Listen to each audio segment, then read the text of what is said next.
Halo, what's up guy? What's up gang? Okay, hari ni aku nak bersihkan mesin ya, mesin gunting. Jom kita lihat terus. First kita buka dulu pakai screwdriver. Hey, that's pretty good.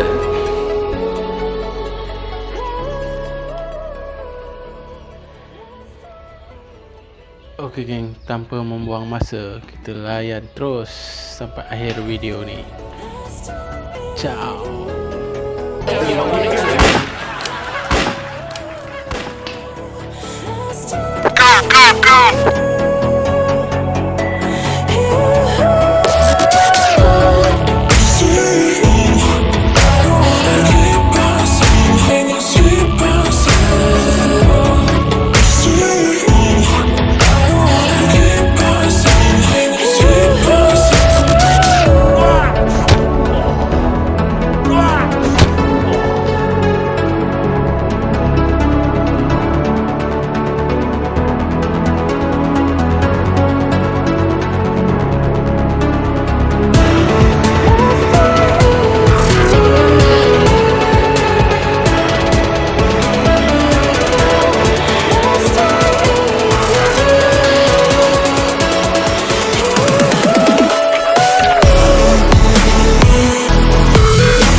Kita bagi hair dryer sikit, bagi angin sikit, bagi bersih sikit kan mesin tu.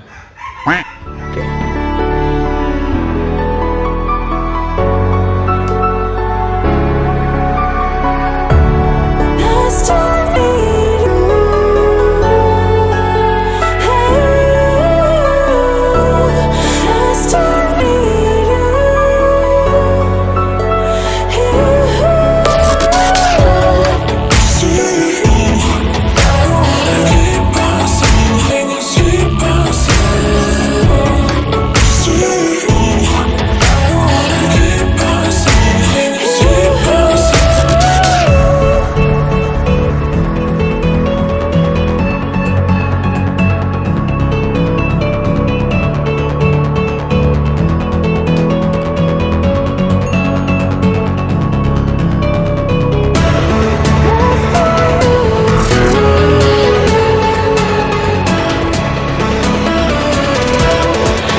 Okey geng, siap sudah membersih mesin. Lepas ni kita letak minyak pula. A little bit spicy. Kita letak minyak dalam 3 titik. 3 titik, jangan lebih. Kita lebih terbakar pula. First titik bahagian tepi, tengah dan ujung. Dan bahagian tepi ni, di situ sudah settle, siap. Nice. Itu saja video saya kali ni. Jangan lupa komen, like dan subscribe video channel saya, okay?